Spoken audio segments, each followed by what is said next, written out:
Hello and welcome to another Random Code stream. This is part 4 of adding digit separators to numbers. Something I thought would be very simple, and of course, because of that, has ended up being more work than I expected. So that's just the way coding works sometimes. Let me get my background music started here. And let's move on. One thing I noticed right before the stream started is I hovered over literal expression syntax. And it's associated with the following syntax kinds. So one thing I'm going to add here is make sure that it's only a numeric literal expression. The other ones I don't care about. So I wasn't doing that filter, and I'm just going to add that in here. So we want to say if literal dot kind or is kind syntax kind numeric literal expression there, and then we come down here and we put that there. Oh, then we got to comment that out. There we go. So that way we know that the only thing we're going to be facing is a numeric literal expression. Now this will still, these tests should still work because we haven't added in our literal number detector thing here. But let's make sure that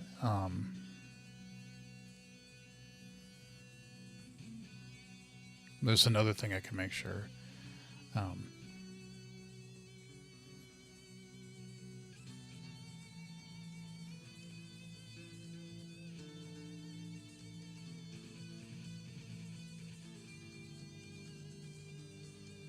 No, 10 failed. That's great.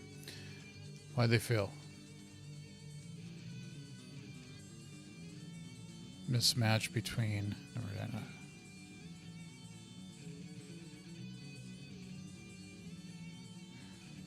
Oh. Really? Maybe that's too aggressive.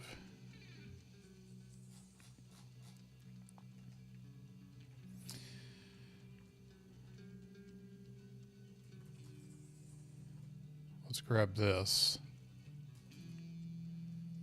and run it under the debugger.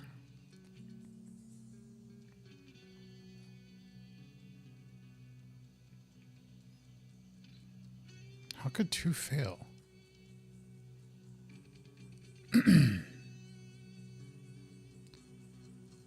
Wait, what the heck is going on?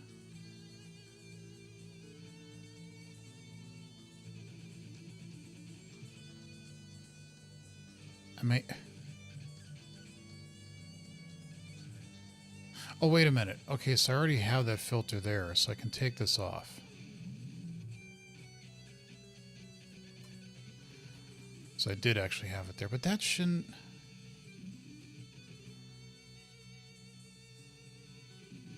Okay. Wait, it's not... It has diagnostics? Really?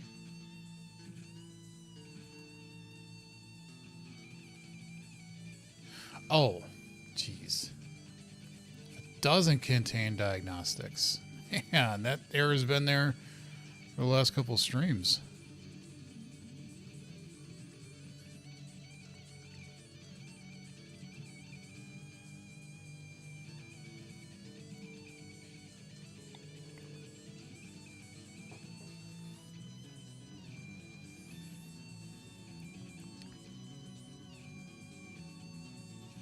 There we go. You know, I was thinking I should just start naming my streams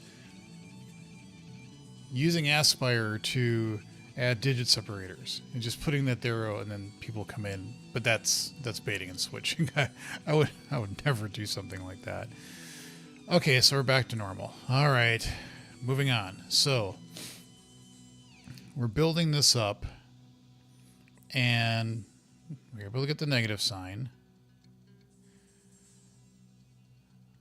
We then look for what we think is a prefix, and if it is one of these, then we set the prefix to that, and we increase the offset. Now we know we have an integer, so we can do the rest of it. We can get the type suffix and the whole part. The rest of it doesn't matter. Now if we come here, we don't know at this point, do we have an integer? Do we have a binary number, int, unsigned, long, or do we have a float?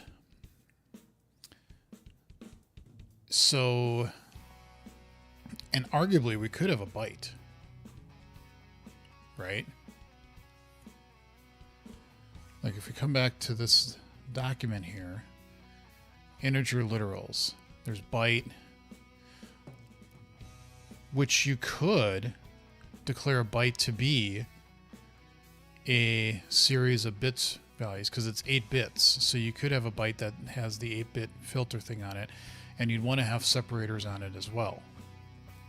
Of course, if you did that, you would have done the 0B and you would have fallen into the case I've already done before. So these are the ones. Short, you short as well.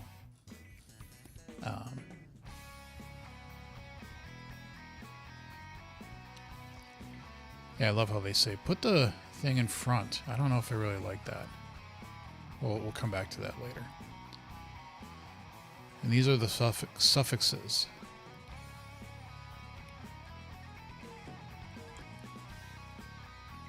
I'm guessing you have to then declare the type if you want it to be a type of an integer literal, no suffix.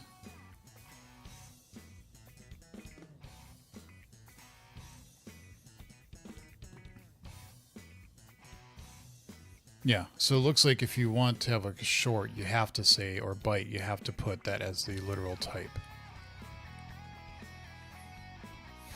Now this is interesting. I think in a case like this, what the parser would do, if we come to the visualizer, is this would be the numeric literal expression. Yeah, so the cast doesn't matter. Okay, that's fine. There we go. Okay. So what do we want to do at this point? Well, we need to...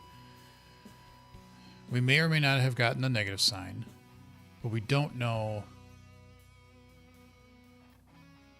if...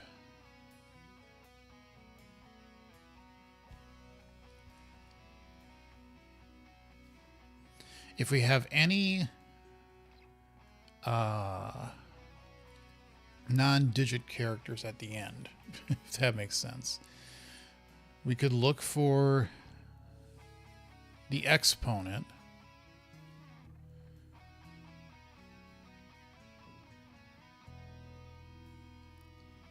which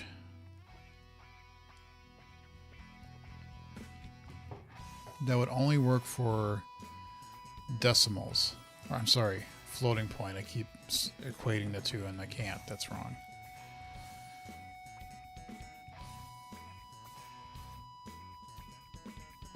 And it can end with an M. D, F, or M. Now, can you declare a double with... Yeah, you can't do that. So the exponent has to be an integral. But can we do var d is f? Yeah, that's fine. So we still need to look at the last character or two characters to determine what the type suffix is. And then we could grab in the middle part and then look to see if there's an E in there. And if there is, as the second to last character, we can then grab the exponent value and do that. And then reduce it again. And then just say if there's a dot in there, we have a number, we have the, yeah. So what I just said, Copilot, make it happen.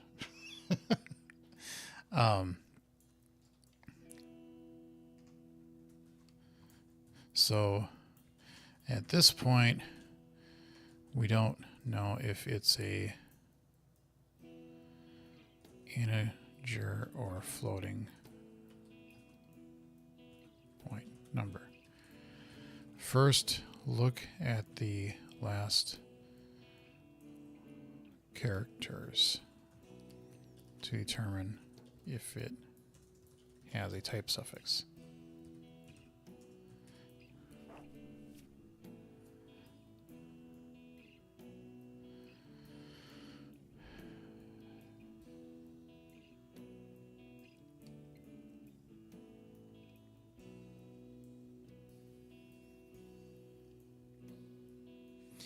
Which we could do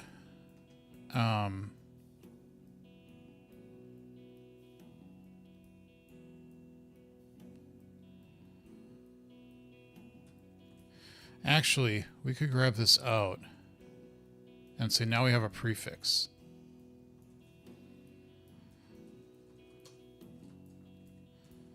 And put this in here. Okay. But yeah, we can't. The reason why we can't is because if there's an E in the prefix, that would be a hex E. Down here, it's going to be an exponent E. So it's not the same thing. So unfortunately, we have to do this part separately. It's just that in this case, the whole part is the only thing that's going to happen from this part.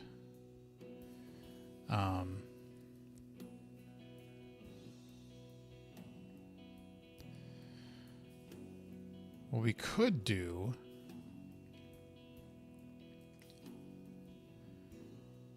is we could have a void set type suffix string literal text. And we can't make it static because we want this in here because that would just do that.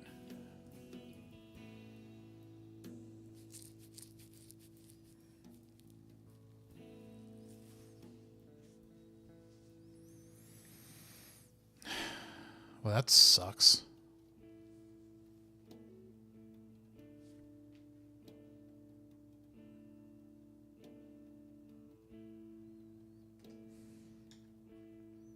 And it's only allowed on a constructor. So you can't have a local method within a constructor access to... That is stupid.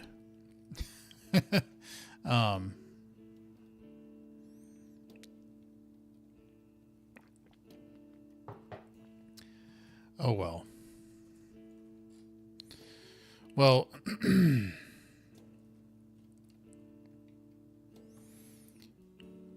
now I wonder, why am I... Could I say...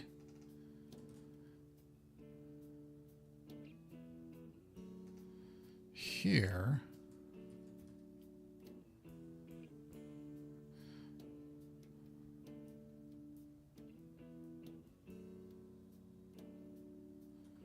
a slice. No, because that... Yeah, that doesn't work. But having the span here...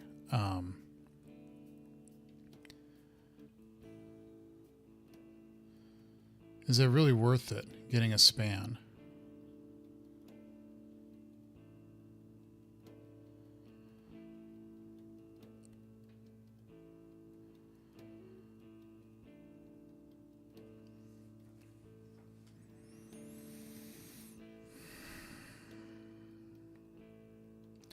This is saying that we're going past whether this exists or not, and the sign or not.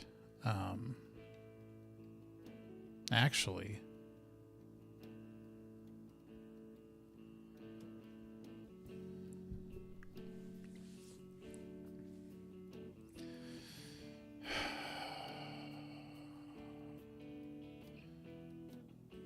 the offset would be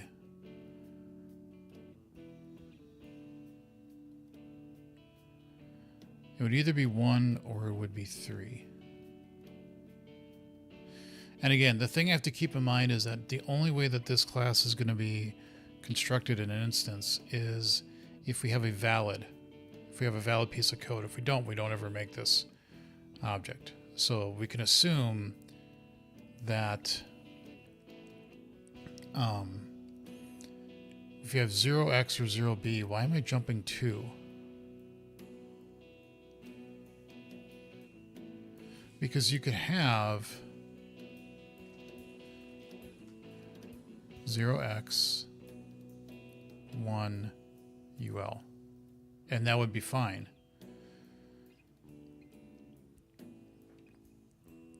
And so we don't want to jump 2.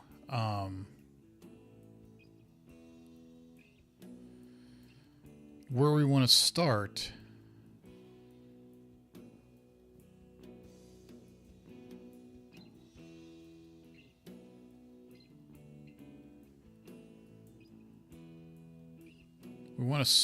at where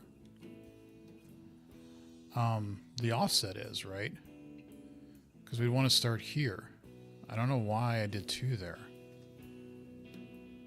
I don't think that makes sense. I'm starting to really think that that idea I had about parsing the Roslyn code base or any code base and saying, find all the numeric literals and see if I find anything that I wasn't anticipating might be a good idea. So this would say the offset's going to start here. If I had a minus, it's going to start here. Now what it's going to do is it's going to get the last character and say if it's not a hex digit, then we still have to go 1 previous. And then the whole part here would be that. So let's actually add to our test here.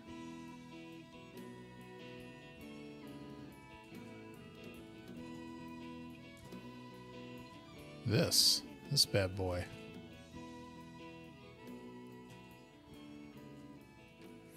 And while I'm here,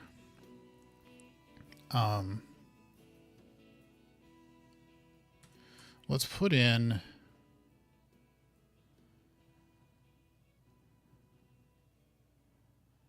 a whole list of values that we want to test, right?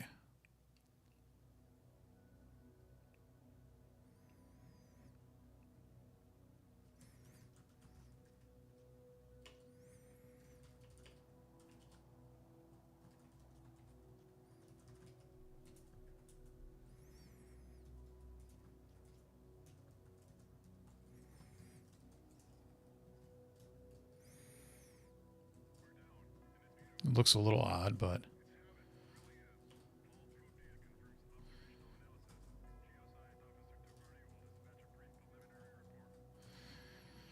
and so anytime I want to put in a new value, I can just say yield return value get code.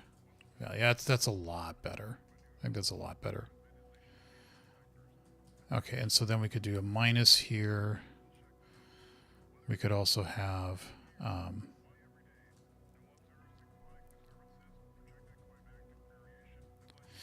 the one thing I don't like about this is that if I run into a problem, well, I could comment out all of it and then just put that value in just to do 1. So that shouldn't be too bad. Okay, so let's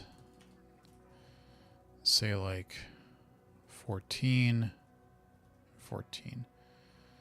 Now let's run this and see what happens. Oh. All my playing.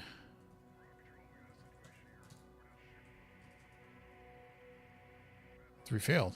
All right. Yeah, you're not going to tell me there. Parse literal. Interesting. Huh. Well, that one makes sense because we're not handling the thing that doesn't have the 0x or the 0b in front of it yet. But the other two, they're not grabbing the...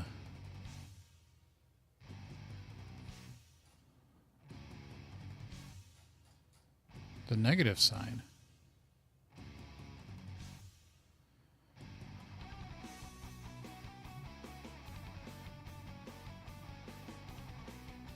Why is that? Well, speaking of what I just said, what happens if we take this, comment that out, and put that in there? Now,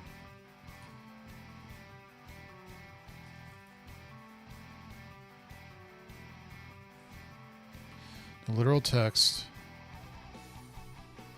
Whoa.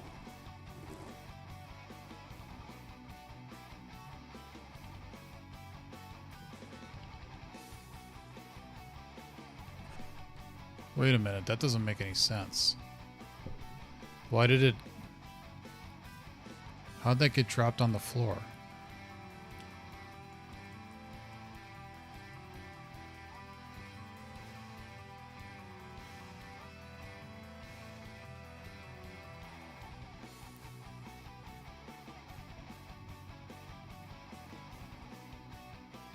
The value's right. If you look at the token,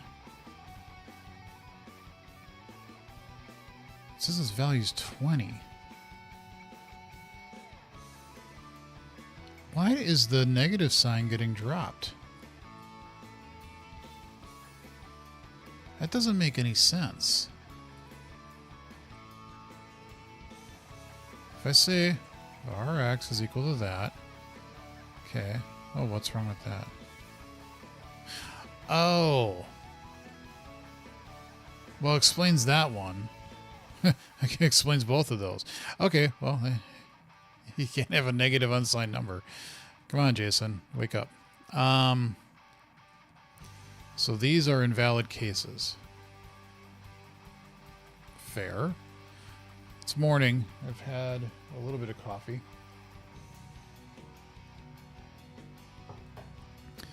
But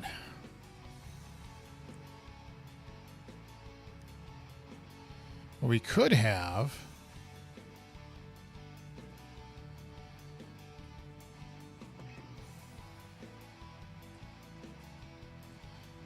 a long here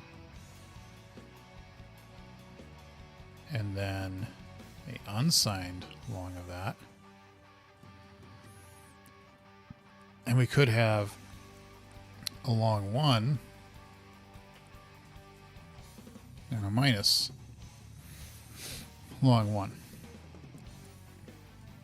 Now what? 3 failed. Why did 3 fail?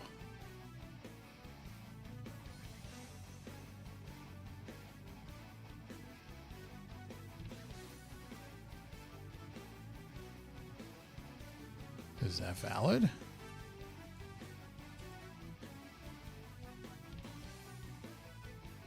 Well, yeah, that's just fine. Let's actually do what it recommends. Not that it matters, but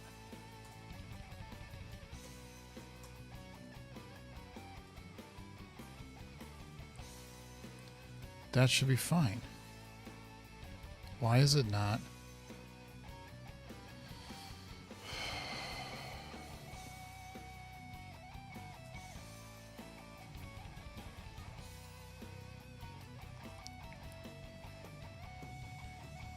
Okay, why are you dropping the minus sign?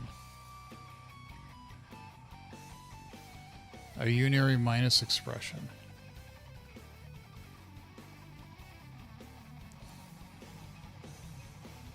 Oh, God. Really? It's not part of the literal expression?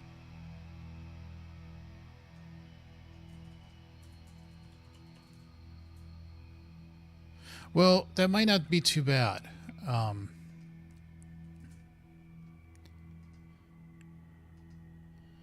Yeah, so we can just drop the minus from it.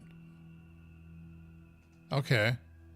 So in here, we're never, in other words, we're never getting a negative sign. Our offset is equal to 0. We'll keep that around, but we can take that out. We don't have a negative sign with this. That is actually something that would be on the parent, which we don't care about anyway. Okay, I can deal with that. That's fine. Let's get rid of the negative sign, negative sign, negative sign. I know, I could have just removed the property. That probably would have been better.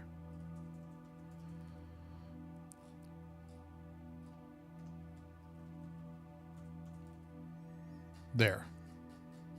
And then our tests, let's just take out the tests that have a negative, because we'll never get that in the first place. There's no reason to parse that, because that will never be a thing for us.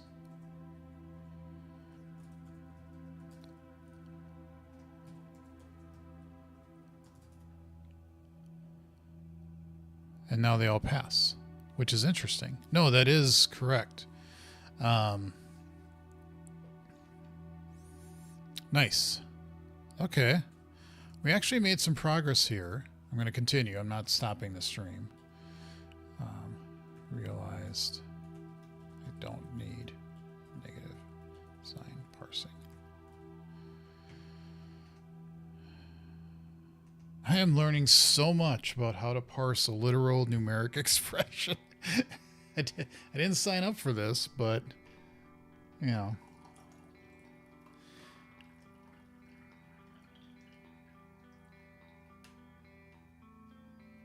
But I'm here for it. I'm here for it.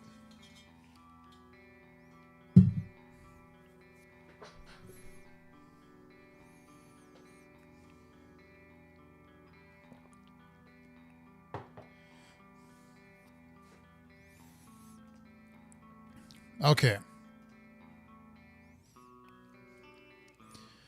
So we did simplify it a little bit. And we will get a prefix, and we will get the type suffix, and we will get the whole part. Now, we don't know, at this point, we don't know if it's an integer or a decimal. So the first thing we're going to do is we're going to do that. Okay. Now what we want to do is this, except we don't want to say it's the whole part. We want to say it's the var remainder part. So now what we've done is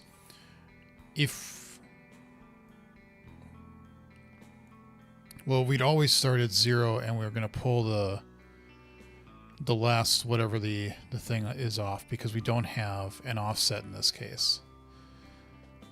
Do we ever have an offset at this point? We would if we have a prefix.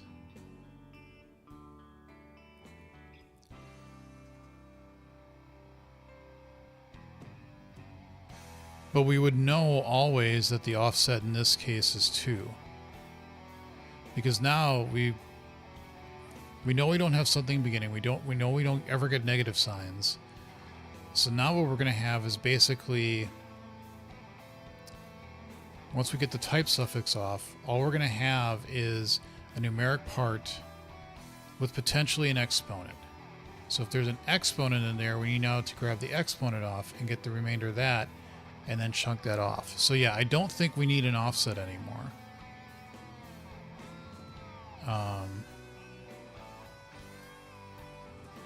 So we do that.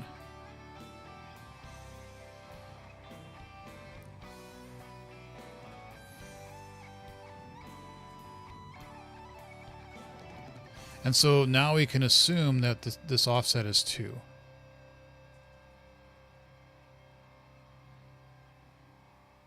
And actually what we could do is say here, const int prefix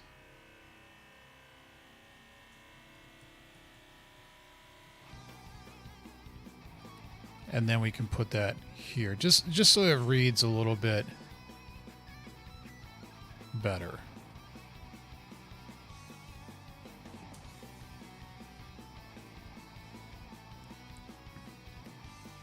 There. I like that. That's a little bit better because now we know.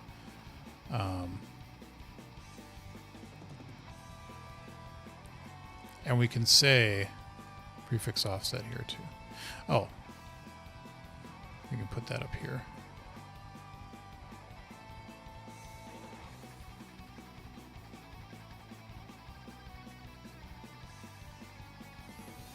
Now, here,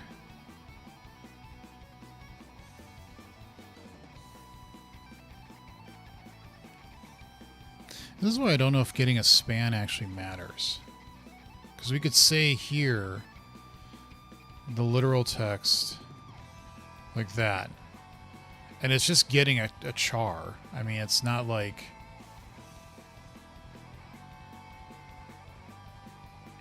Yeah. I think that makes more sense.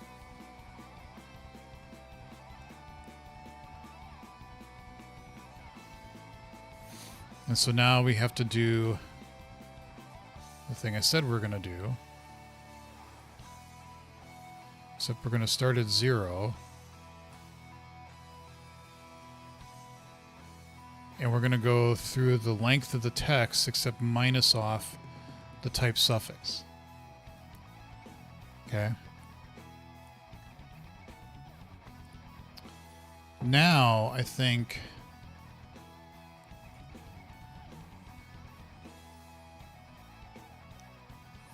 Actually, I think we're at a better point to do that static string get type prefix. Instead of setting it, we could say string, and then string is literal text. And so now we could have a shared method, I think. And so we'll do this here.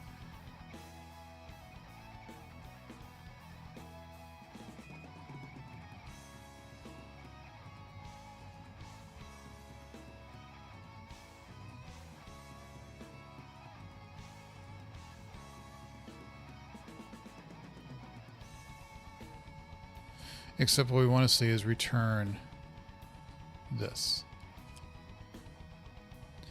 So we're looking for the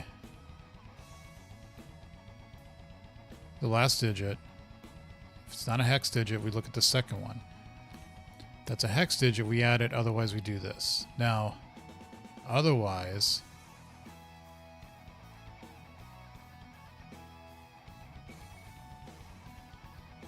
If it was a hex digit, we just return string.empty.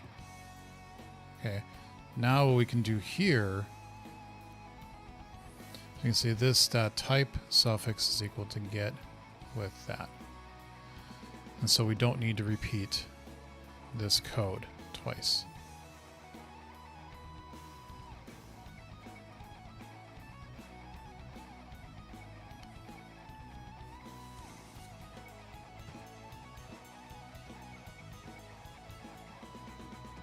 Because, yeah, it doesn't matter. The only thing that changes is here. We know we can stop here. Here we don't. And actually, now that I look at this, getting the type suffix, well, we have to...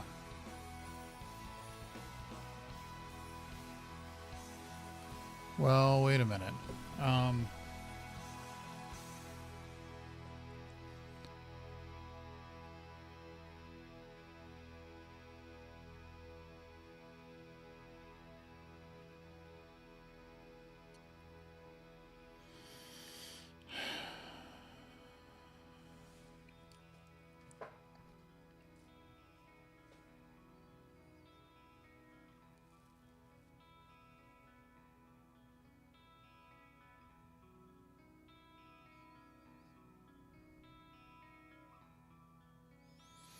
I think this should be okay regardless of whether you're using a prefixed hex or binary.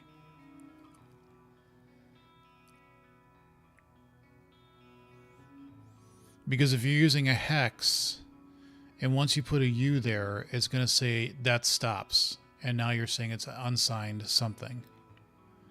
So I think that's fine. And it will work with floating points as well, I think. I could be wrong, but I think that should be okay.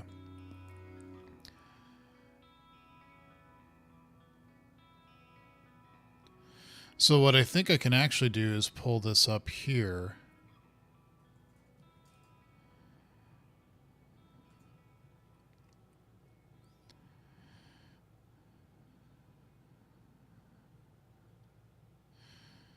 Because if the literal text is greater than or equal to 2,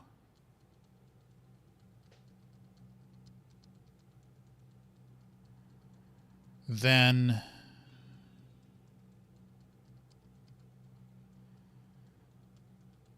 we do have to look for a prefix. But the type suffix can be made at any time. It's regardless of...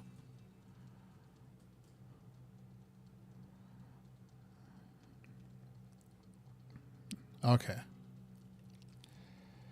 So we can actually take that out because we've assigned the type suffix. Now we find, and here's the other case. If we have else, if the length is, because I think you can do var x is equal to 3. No, you can't. That won't work. You can do that. You can do that. But we would have got the type suffix here. We would have got that at the beginning.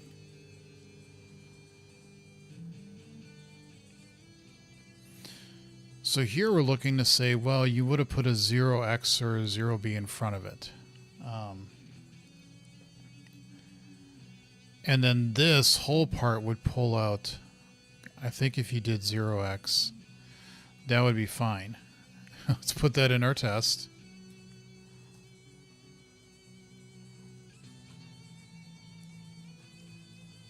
My God, this is just a constant. Yeah, I know. I didn't assign it. Okay, that's good. We did that right.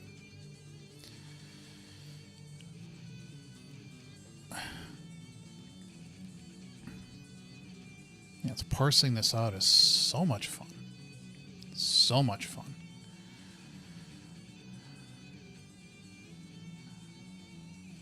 But if we come down here, we could have 3D as the literal. So we have to be a bit careful. We could say this, that whole part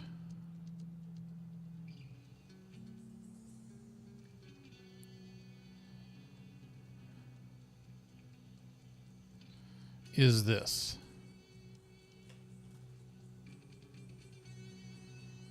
Right? Because we're going to start it here. We're going to go the length of it. But if there was a type suffix at the end, because we did var x is equal to 3D. That's perfectly fine. Okay, so let's put that in our test case.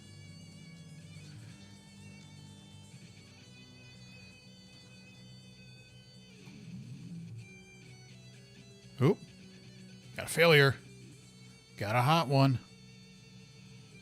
L string empty. Okay. Why?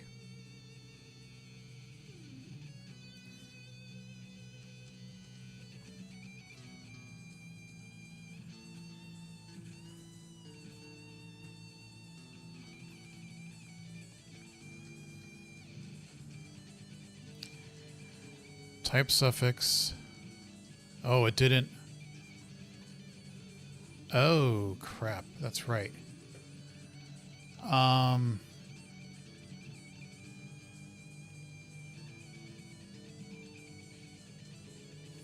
Okay, that I remember just saying a couple minutes ago that assumption might be incorrect.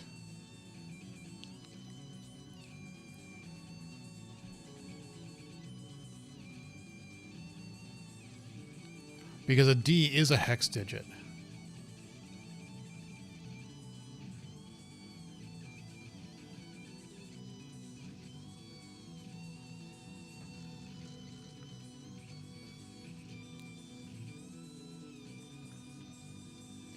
So we would want to have something for the... This isn't a type prefix, this is a type suffix.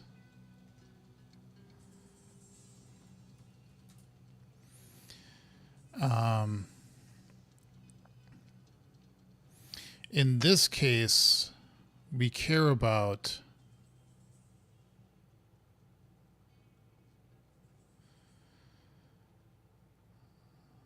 it being a hex, because a D would be a hex value. In this case, we don't. So we can't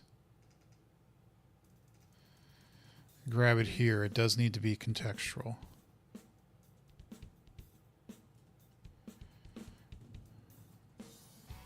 Which is fine. But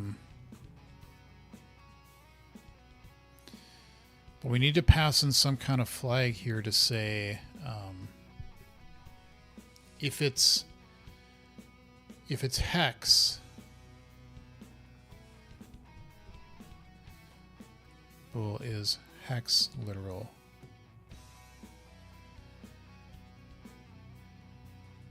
So in this case, if it's is hex literal and it's not a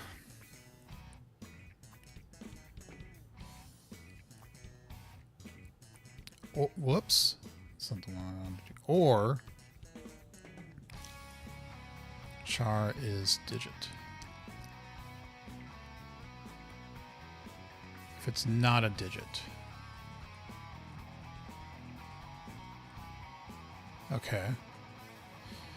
So if we're in a hex literal, then we want to make sure it's not a hex digit. Otherwise, we just want to make sure it's not a digit.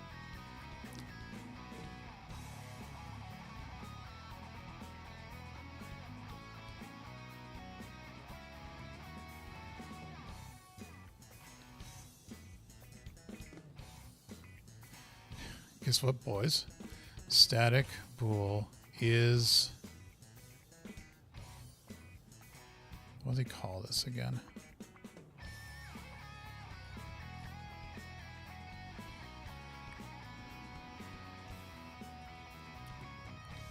Is type suffix character. Char.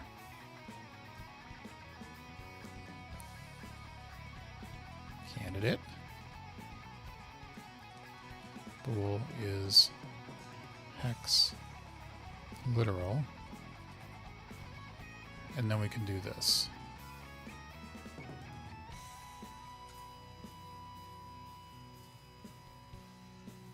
And now what we can say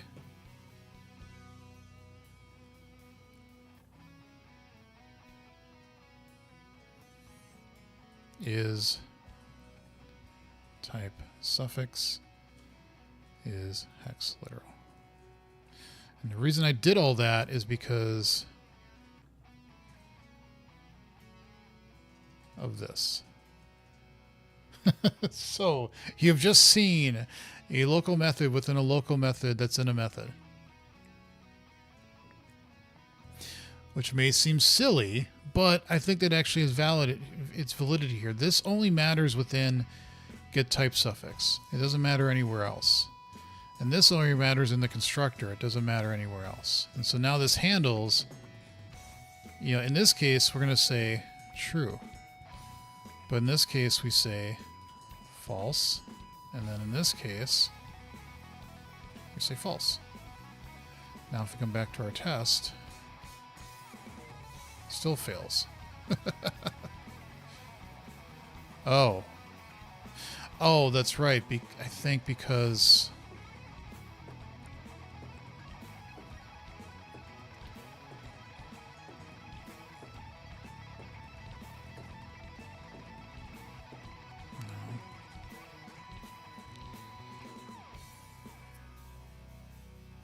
We never get down that far? Okay, so let's...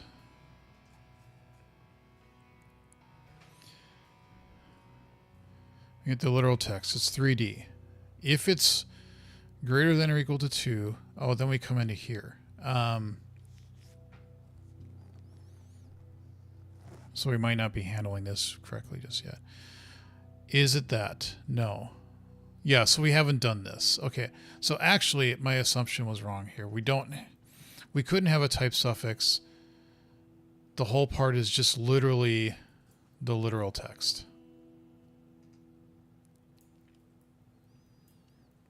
We could put this up here. There. Okay, so we just haven't done that part yet. What we can do is put in a test here to say 4, and that should work. Yep, 4 gives 4. Gee, who would have thunk it?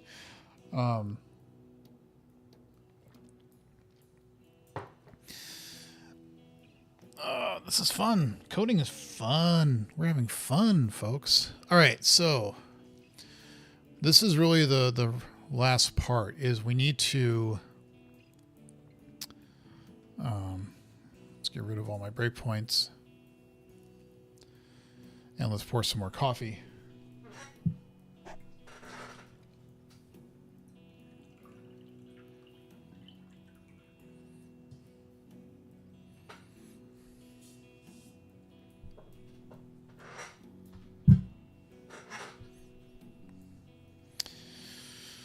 So now we have the remainder part.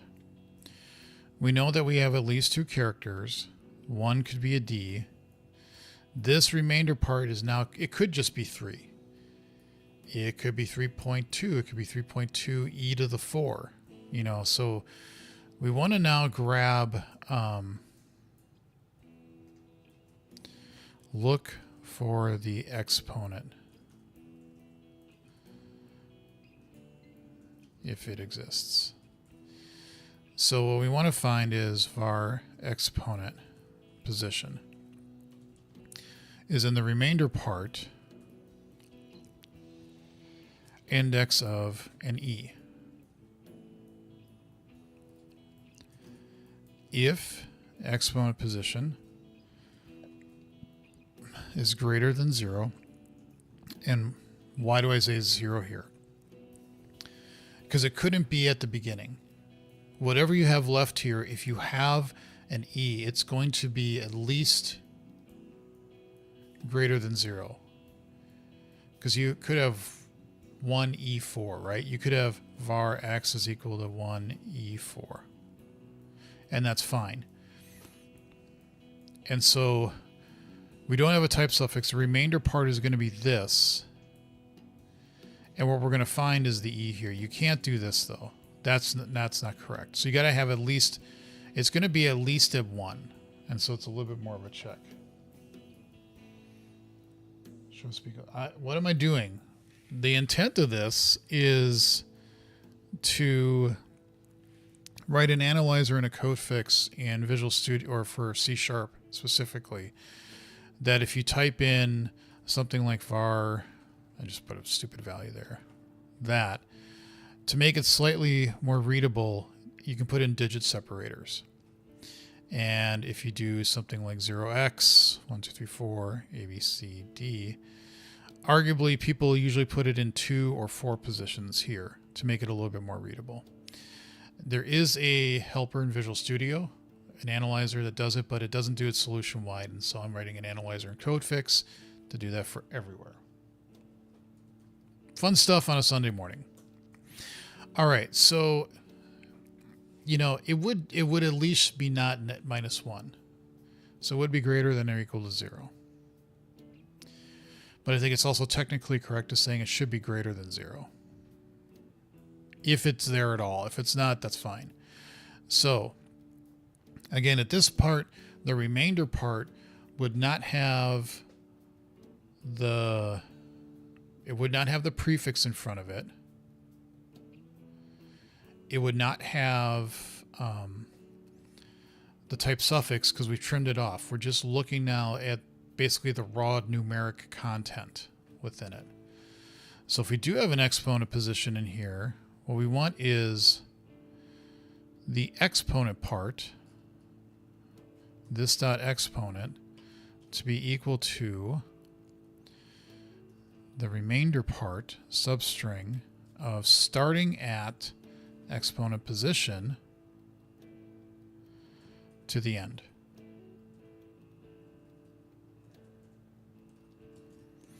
And so we can throw in a couple of other tests here. We can say 1e4, that one. We could do 14e to the 10. Whoops. And that would be a valid one, right? Var d is equal to that. Yep, that's valid. Okay. But we haven't parsed it all yet. So now we got the exponent part, if we need it. Now what we can do is say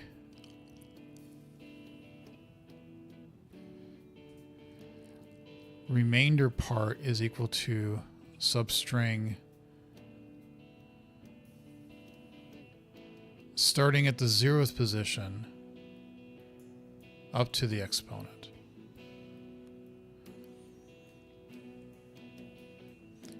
I believe that's correct. Now we want to grab, is there a decimal? I wonder if this is where I can start grabbing some of the code I had in here.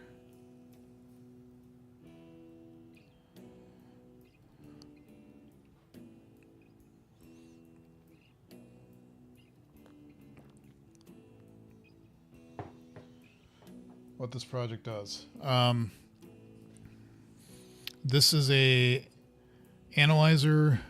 Well, basically, it's analyzers, code fixes, and refactorings. It's called Transpire. I think the link is in the description for the issue I'm working on. You can get to the repository. That way, I primarily use this for demo purposes when I do talks on this stuff, but I also want cases that are valid. So this is another one. So yeah, just look in the description of the video of the stream, and you can find all sorts of stuff there. All right, so we want to get the dot position.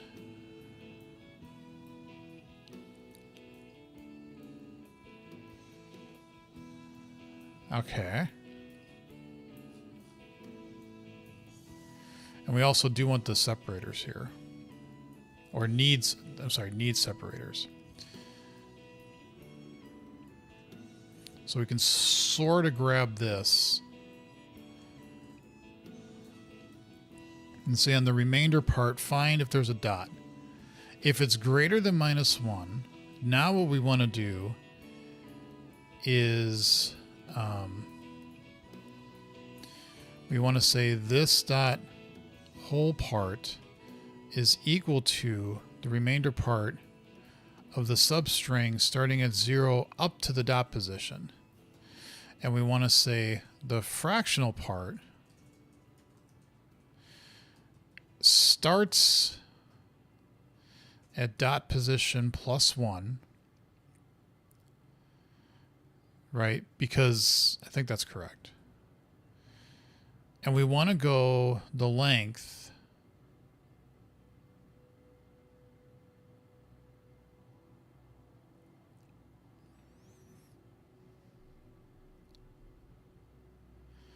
actually what we could do is say var parts is equal to split on that.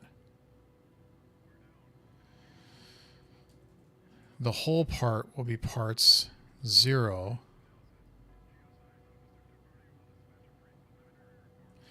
and then this one would be parts 1, right?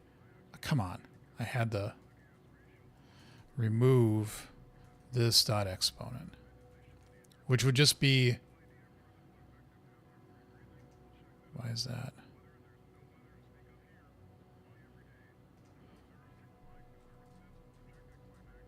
Oh, replace.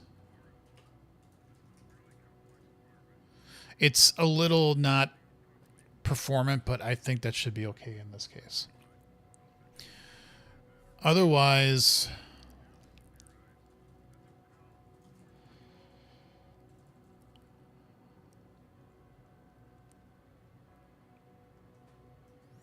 else the whole part is equal to the remainder.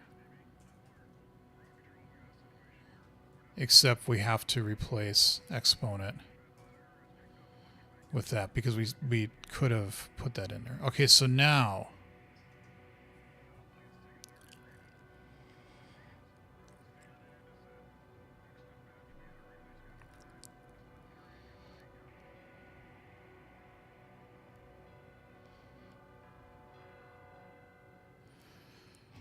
I think I can pull this out here and I think what I can do here now is report. Wait. At this point, I've parsed everything. The only thing I need to do at this point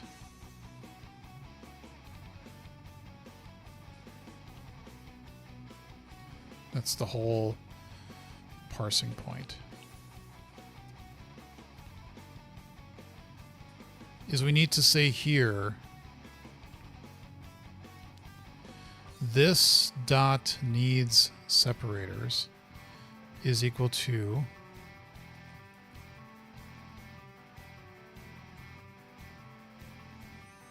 this dot whole part length is greater than 3.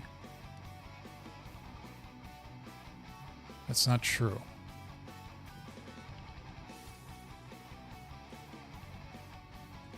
If there's a prefix length is greater than 0, then what we want to look at is this dot whole part length is greater than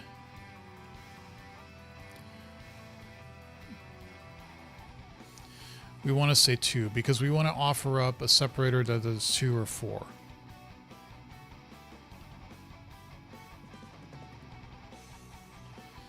And it does not contain an underscore because as we do this with the deconstructor, we're going to start actually making it so that it doesn't need separators anymore.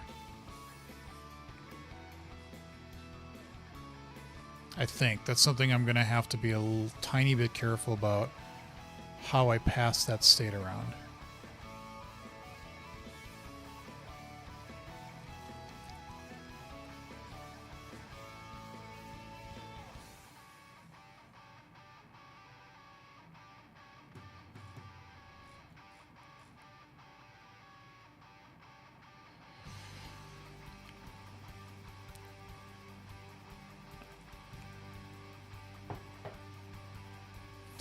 So that's what the prefix is that. Otherwise,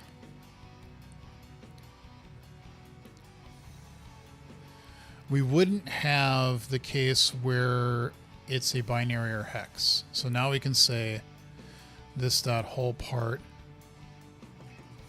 length is greater than 3 and it does not contain .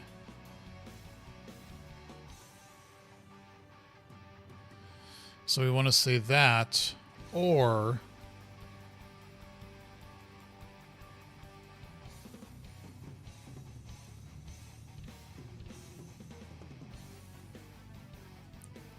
fractional part is that, and it does not contain that. There. I think we finally... Why C sharp? Why not?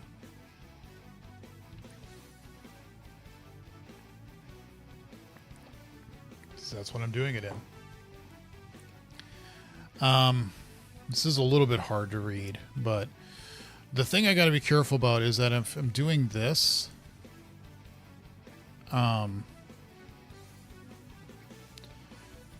it could have said you needed separators, but now I've done a deconstruct where I've done a wither to say I'm going to create a new one, but the whole part is I'm going to put logic in there, or actually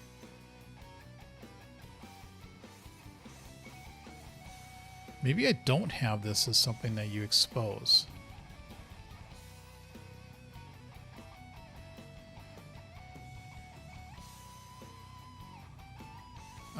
To do.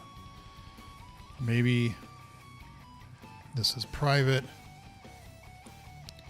because we may need to reset needs. Actually, I almost am positive. The only way we want to create this in the first place, this is a long one, but it's because it has this local in here, and then this. It's a little messy, but it works. Okay, so this is what we would use to originally create it. And then our method to create the separators in it will do it automatically. And so this becomes private. Yeah, nobody's calling it. And I don't think we need a deconstructor anymore. Because create separated, giving your spacing size, is going to give you back a new one. There's no reason to break it all out. So let's actually stick this in here. Whoops, that's not what I wanted. We can take out the deconstruct. I can say internal literals this. Now, I'm going to put a big to-do here. This needs to actually change whole part and or fractional part.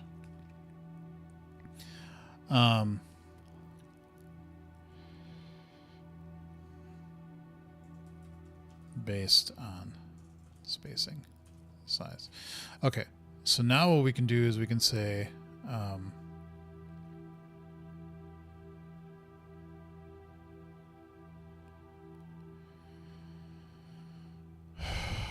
it's almost like I want to. That's fine. Return new. It wouldn't be a literal this dot prefix, this dot whole part, this dot decimal, this dot fractional, this dot exponent, this dot type, and this dot means. Actually, in this case, this would be false. We don't care what that's going to be at the end of the day. We're going to call this in the code fix to say create a separated version of this. And at that point, actually, we can do something to, we can say if it doesn't need a separator, we've already determined that, we just return this. Otherwise, we do that there. And then we put the comment there. All right, so at least we got that spec'd out, but we don't actually have that implemented just yet, so we need to do that.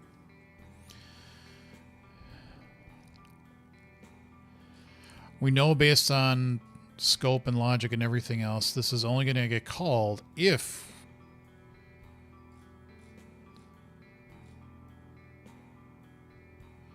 we didn't have underscores and we determined that the number needs underscores. So this would be true. Once we call this, our logic will kick in to say it always has to be false. And we don't do any work if we've already determined it doesn't need separators. Do we grab the decimal? Yeah, we need to say this dot decimal point is equal to that. So that would help. And if we come to our literal tests now, we can have like a 3.4, and we can have a 344.1434, and we can have a 3.4 e to the 5, and we can have this e to the 3.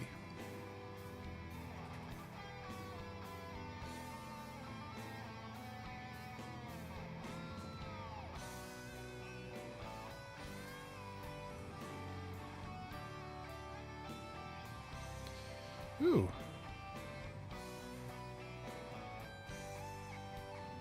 The value cannot be an empty string.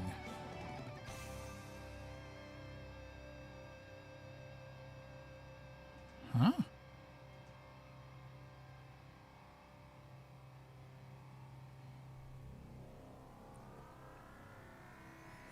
These are all valid, right?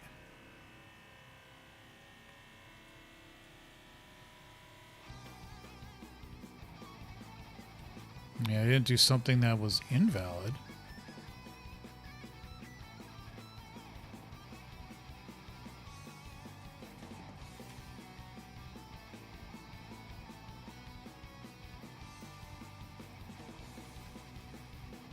Nope. Okay. So,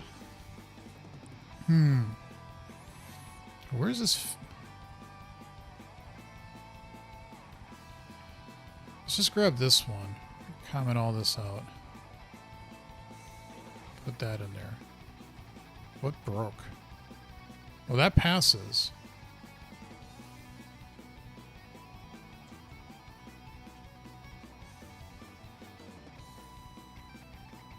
Okay, so something in there is failing. Let's do these one by one. Okay, that's the one that's failing.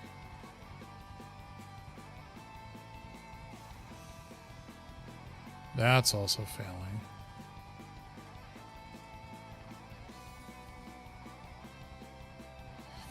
But that passes. Okay, so something about this is not making it happy. So, let's find out why.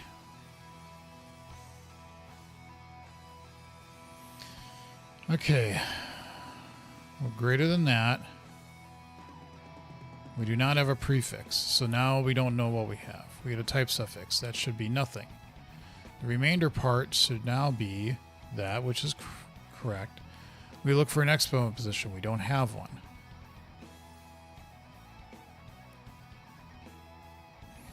And so now we get the dot position. Yes, we do have a dot. So we split it. Now we've got two parts here, 344 and 134. Oh.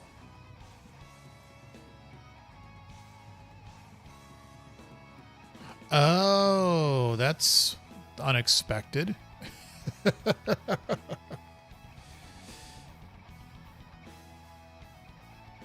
don't want GitHub examples and documentation.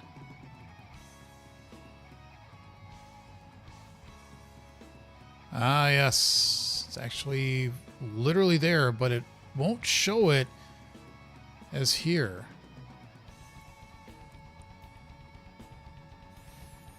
So what we're going to have to do is something to say like, this does not, if it equals string.empty, then it's just parts one.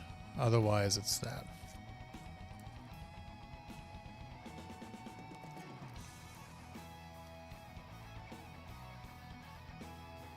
Okay, and so now we have to say here, and I'll remove whole part is equal to that, except we don't have a parts one, it's just the whole thing here. And now we do this. And then we remove that, except we need this. Okay. Now if we come back here and we just run this one, it passes.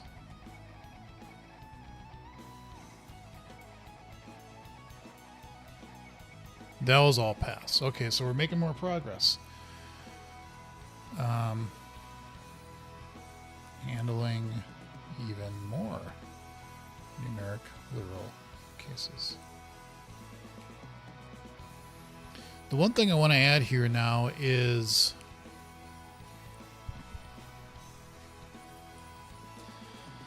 and this might make the for each longer, but it also might make it more sense. Like, in all these cases I have right now, all of them should not trip needs separator. But what I want is something to tell me, should this have had a separator? So that we can assert two things up here.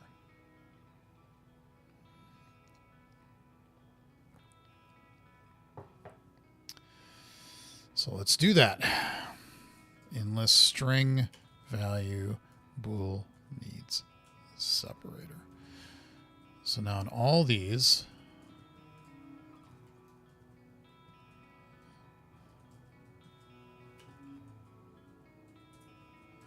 and this will take a little bit of time, we'll get there. This actually forces me to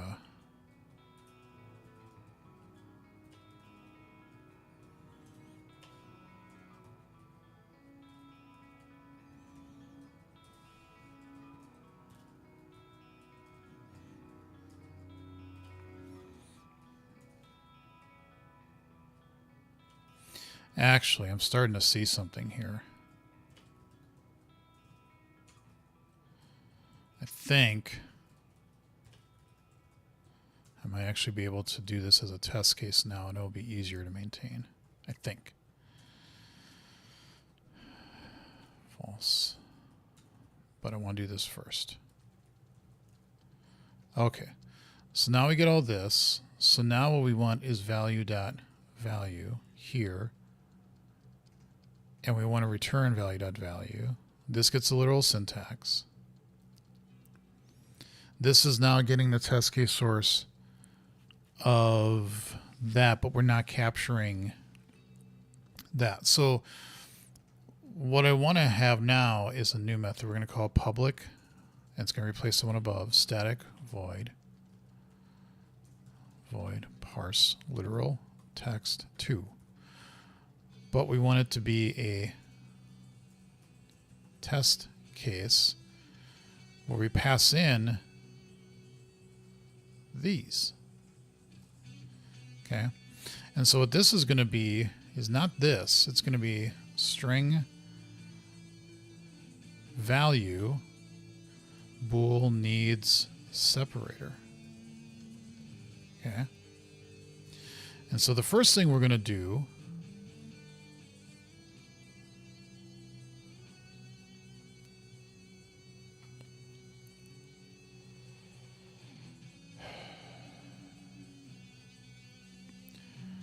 var information is new literal information based on our literal number information tests, get literal syntax of the value. Okay. And now we want to assert multiple things. We want to assert this.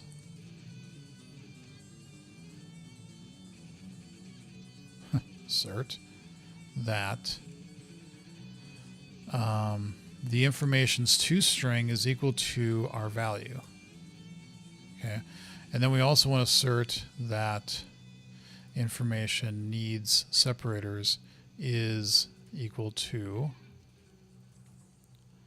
needs separator.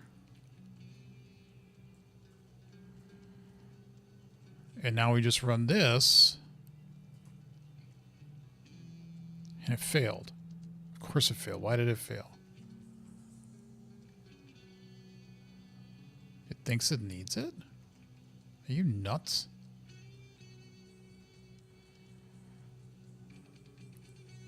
Let's get down to here. Okay. Is the prefix length... Okay, it is greater than 0.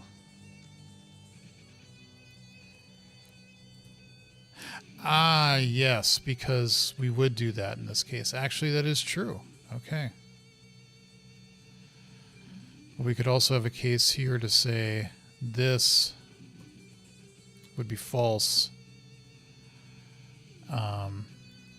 if we take off these. That would be true. So now this should pass all those 4. Yes, it does. Bingo. Okay, so let's take this out. We're going to take this like that. And now what we want to do is basically copy pasta all these as test cases.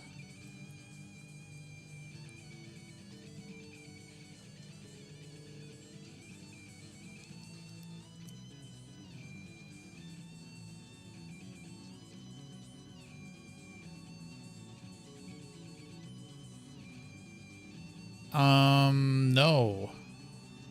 That is not what I meant to do. We need to pull this in. We need to say get code of value. There.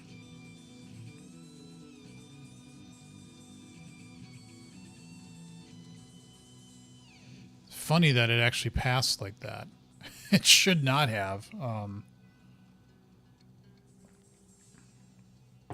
But it did. So, okay. Now we can do what I wanted to do.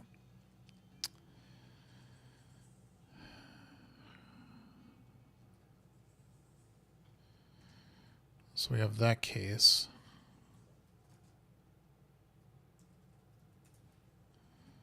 Test case. Pull that out. So this is just, again, some copy pasta, but I think this is going to read a lot better. No, test case.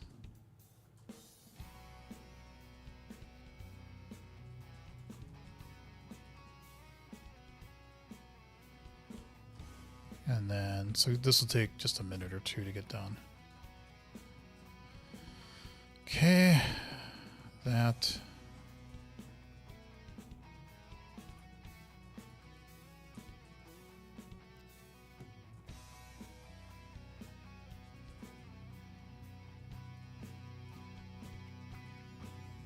This case.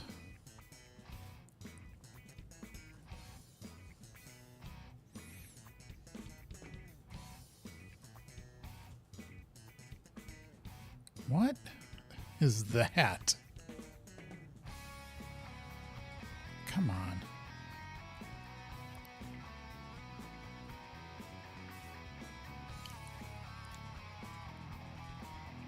Nope. Test. Why are you doing that?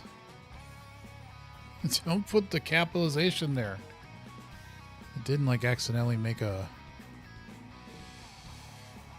Sometimes when you type too fast, you end up invoking something that says, hey, I want to make a new type or something, and then you accidentally made a new type. And God, I cannot. Speaking of typing, I can't.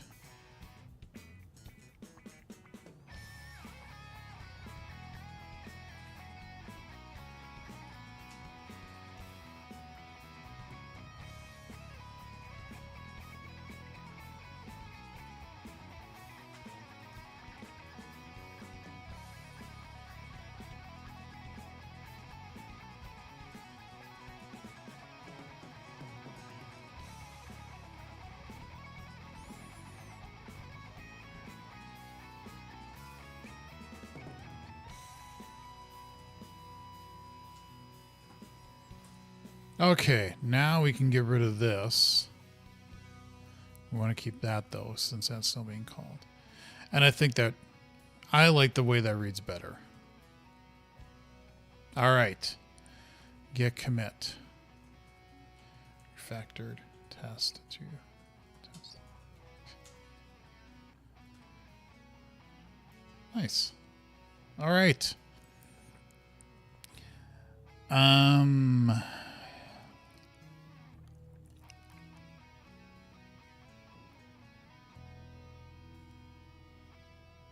We're definitely going to want some truism cases. That's for sure.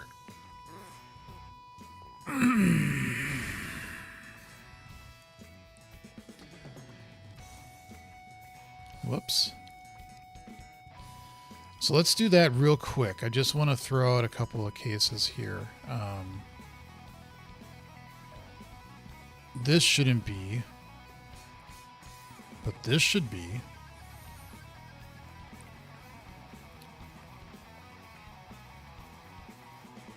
I don't have any binary cases here. Let's fix that. So we'll put a 0B 10. That should be a false. But 1001 should be a true. And we probably also want cases where we don't have anything at the end, or maybe just an L and an L, and then maybe we just put nothing there and nothing there. And I can handle the other ones as well. False, false, false, false, false. But.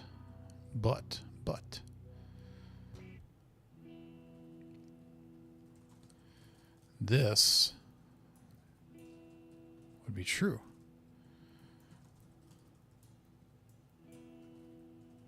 This would also be true.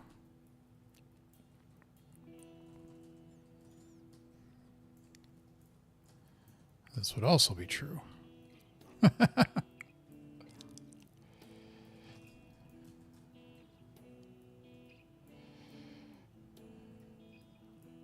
It's a big ass number, but that would be true.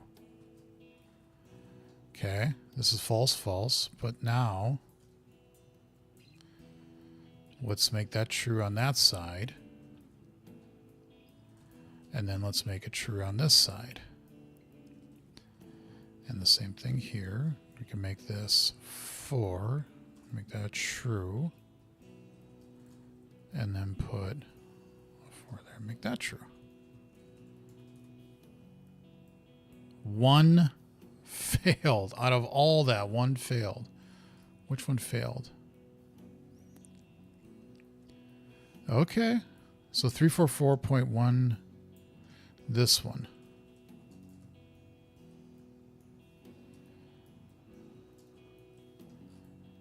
Okay, why did it fail?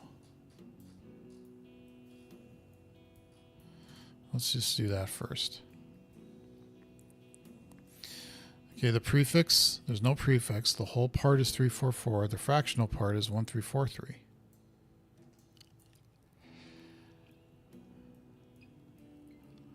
So if it's greater than 0, we would have looked at the whole part, and it doesn't contain that.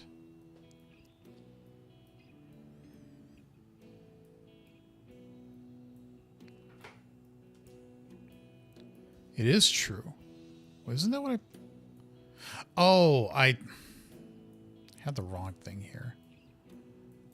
That should also be true. It did the right thing. My test case was wrong. Now we got them all passing. All right. I'm not going to get into the code analysis part here, but I think we're finally at the point where we can say we don't have diagnostics. Here's my literal expression. We're going to say var literal information is equal to new literal number information using the literal. And we just say if literal information, of course it's not going to be null, needs separators, we're going to report a diagnostic. We have now taken all this logic out. Boom. And we can do this. Get that out. Get that out. And we do that. That's it. The whole reason why I was doing everything I was doing in here is because I wanted the logic to be focused not in the analyzer. Again, it's that separation of concerns. The analyzer is interested in Roslyn stuff, but trying to get it to all parse that out, it started to feel like that was going to be putting too much in here. And now I've got tests around just this, and now I can just say that. And let's see what happens now when I say run the tests. Do they all pass or not?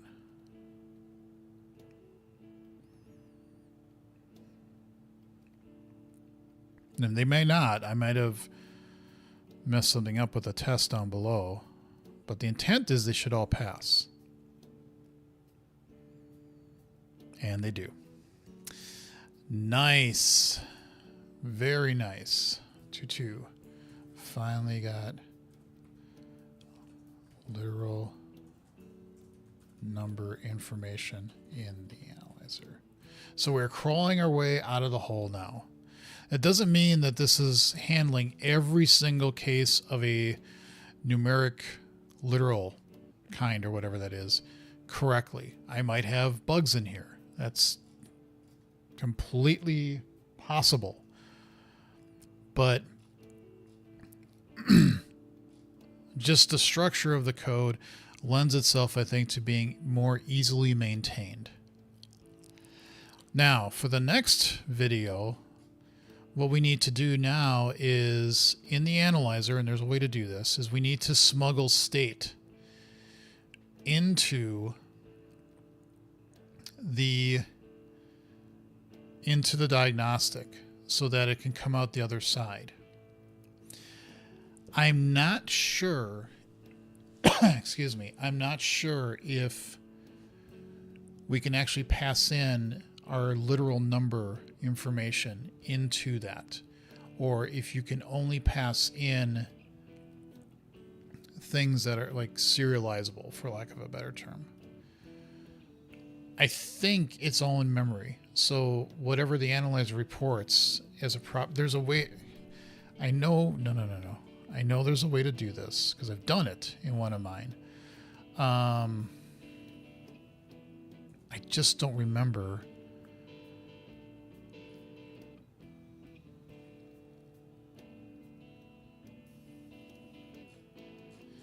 There's a way to say what the it's in the GUID thing. Yeah. And so you create this properties dictionary. And then the properties, the problem is, yeah. So we can't put in our thing, but what we can do is on the other side is just create the literal number information again. Tell it to create with how many numbers we want or how many digits we want, and then report that back. So that's fine. I was kind of expecting not to. So the thing is on the other side, when we get to our completions, that's where all the code fixes are. And we do this, what you typically do is you get your find node. And then what we would do is say, well, that node has to be a literal expression or a numeric literal expression. And so we can cast it to being that. And then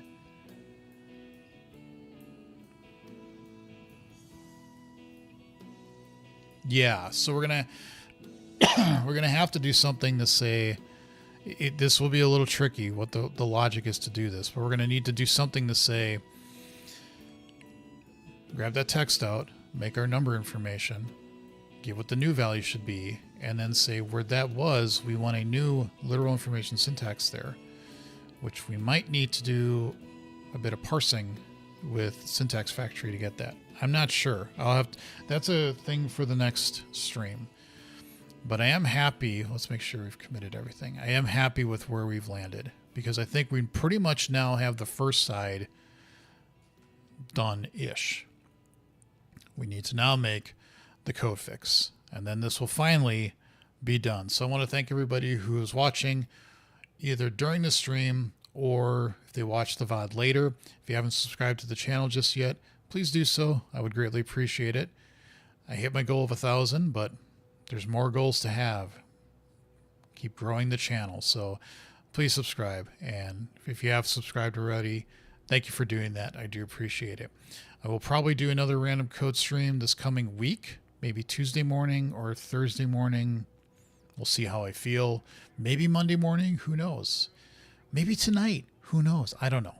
But that's the part of the randomness of this, is it's when I feel like doing it. So, but the next one, I am definitely going to be doing the code fix for this part. I'm also going to be starting Halo as the gaming part of my stream. That's going to happen this afternoon. I'm going to start the first Halo game, assuming it runs. It should. I have it installed. It should run, but I got to test that. But that's what I'm going to be doing this afternoon and probably evening. So with that, I'm done with this stream. Thank you all for watching. Take care, and I hope to see you in the future.